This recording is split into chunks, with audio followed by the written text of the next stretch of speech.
Украина скерлері Северодонецкны уджум еткен ишгалжилерге муафақиетнен қаршылық көстере. Бұны баштапта білдірділер. Шерде тоқтамадан суқа құрышлар олып кече. Ишгалжилер уч йөнелештен уджум ете. Олар уйғын позицияларды ерлешмек ве Украина мудафа құветлері душманға қаршылық уджумны керчектірштіріп оламамасы үшін Славянск йөнелешінде уджум етмеге тұрыша. Рашистлер үшін мұйым олған Бахмут йөнелешінде де вазиет ағырдыр. Анда ишгалжилер Украинар билері позициялары ве один санлар яшаған маллерге авиация, майнаты жетірті батлары ве чешіт артиллерия системаларынан атеш ача. В районі населеного пункту Тошківка наступ противника успіху не мав. Ворог також намагався просунутися на напрямку населеного пункту Устинівка, але українські захисники відкинули окупантів. В районі населеного пункту Нагірне в результаті вогневого ураження, завданого українськими воїнами, ворог відійшов на раніше займані позиції. Кечкен кон Украина майчилері Донецк ве Луганск йөнелішлерінде 11 душман уджымына урып қайтарды. Бұның нәтижесінде ишгалжилерінің уч танкы, 5 артиллерия системасы, 2 зырхлы машинасы, 13 арабасы ве арби едеклерінен уч анбары yok етілді. Душманның ава уджымына қаршы мұдафа системалары ise Русияның Арлан пилотсыз учужалетіні урып түшірді. Ишгалжилер кончок ғайып қауғырап, муафақиетсіз уджымлеріні кершеклештіріп, Галебеге умодыны кесмекте. Особовий склад противника деморалізований. За наявною інформацією, у підрозділах зі складу 106-ї та 76-ї повітряно-десантних дивізій військовослужбовців, які відмовились від подальшої участі у бойових діях, повертають з Луганської області на територію РФ. Қырымдан ракеталар учырылмасының телекесі артмақта. Украина мудафа назирлігінің спикер Александр Матузяник білдіргеніне көре, руслары жалетілген ярамадада Херсон вилайеті арасындаки мемури сыңырдан 8 километр месафеде болынған Кучук Сунақ койы жеварында Искандер-М ракета комплекслерінің дивизионны ерлештірді. Ишгалжилер деңізден Украин шерілеріні уджум етмесінің телекесі кенеде бұйықтыры. Чорноморська і Азовська операційні зони. Військові кораблі Чорноморського флоту Російської Федерації продовжують перебувати в акваторії Азовського і Чорного морів, ізолюють район ведення бойових дій, намагаються вести розвідку і надають воднову підтримку своїм окупаційним військам на Приморському напрямку. І також станом на сьогодні противник продовжує блокувати цивільне судноплавство у північно-західній частині Чорного моря. І відзначу, що в готовності до застосування, можливого застосування ракетного озброєння наразі в акваторії Чорного моря все ще перебувають 5 кораблів, які несуть крилаті ракети морського базування типу «Калібр». Можливий сумарний ракетний залп становить до 36 ракет.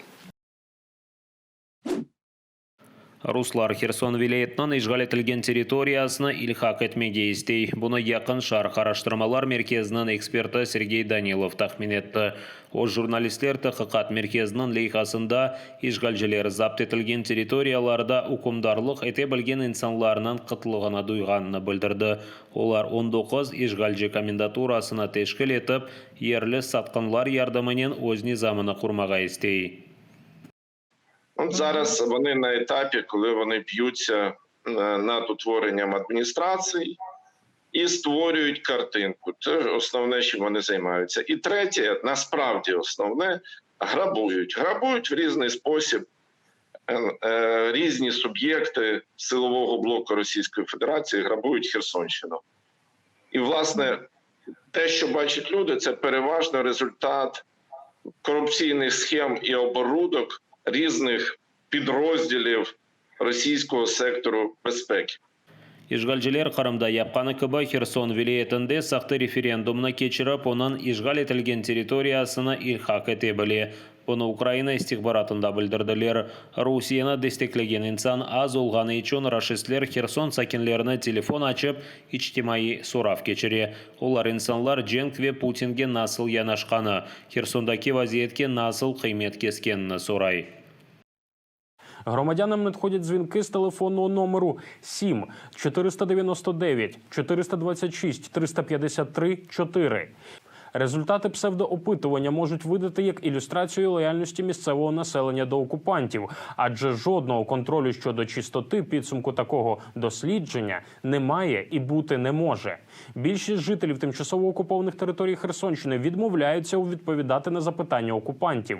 Ті ж, хто під тиском погоджуються, не можуть дати щиру відповідь через побоювання за власну безпеку. Ишгалчылар чешит васталарнен Херсон сакинлеринин шахси малюматыны топламага тырыша. Олар рус паспортларына алажаклар ве референдумны дестеклейжеклерге 10 000 рубле бермеге вады етті. Бонен берабер ишгалчылар рус весиқалары олмаған инсанларға телефон бағына иришим бермейжегін айтты. Fakat Rusiyаны desteklеген insanlarının sayısı artmadı. Hatta işgalcilerinin hesaplamalarına göre tek 80 Херсон sakini Rus pasportunu almak için ariza berdi.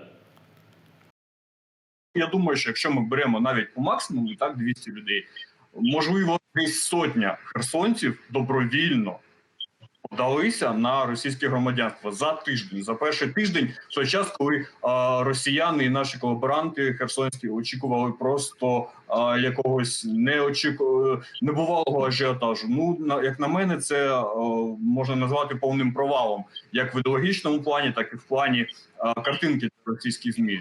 Украинаның ишгал етілген территорияларында рус паспортларының берілмесі репрессив сиясетінің элементідір. Украин құқық қорчалайчылары бұл фалиетіні тешкіл еткенлеріні месулетлікке чектірмеге сөз берді. Украина тышышлерін әзірлігінде қайдеткенлеріне көре, құқықи жеттен расистлерінің украинлерге рус паспортларыны бермеге аққы yok. Сөзде весиқалар есе sadece кәғыттыр. Қырымда Судақның ишгалчылар махкемесі Рус арбейінің мезарында наразылық білдірген әслі башлық адынны 2 жылға колонияға бермек қарар шығарды. Валерия Гольденберг мартынан сонында Бердянск деңізі лиманында ишгалчыларының десант гемесі патлатылғанда елак олған Рус арбейінің мезарына тавуққан төккен еді. Қадын рашистлер Бучада япқан жанаварлық ве оларының башқа жинайетлер аққанда хаберіне шыткен сон Қоскойында ерлешкен ишгалчының мезарына келді. О Одесса, Полтава шehirleri ve Харьков vilayetinde yaşagan Ossoy soplары için heyecanlanaydı. Birazdan ise Vorzel kasabasında onun sınıfdaşı butun ailesinin beraber elak olganını bilgen. Kadın aprel ayında tutulgan son sizoga taşlandı. Valeria Goldenberg'nin advokatı Marlen Halikov bu dava siyasi sebeplerden açılganını kaydetti. Ишгалчылар Ички районынан Эсенекі койынан Сакен Азиз Файзулаевны тутып, оны ерлі меморият бинасына Молотов коктейліні атқанында қабатлай. Ичтимай ағларда есе Азиз камера оғынды қабатны өз бойына алған видео пейда олды. Ама о не ерді ве насыл шарайтлерді язылғаны ичте белледі гел. Азизны Ахмеджет сизосына ташлағанлар, онан евінде ишгалчылар тентув кечірген. Бұ қабатлав бойынша оны 15 жылға қадар азатлықтан марум ете білелер.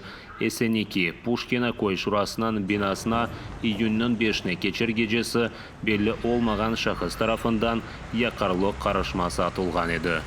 Хочу чисто сердечно признаться в том, что 5 июня 2022 года, будучи не согласен с проводимой Российской Федерацией специальной военной операцией на территории Украины, совершил поджог здания администрации Пушкинского сельского поселения 2 коктейлями Молотова, предварительно разбив окно. Хочу принести свои искренние извинения перед крымчанами и жителями села Пушкино. С содеянным искренне раскаиваюсь, обещаю подобного больше не повториться.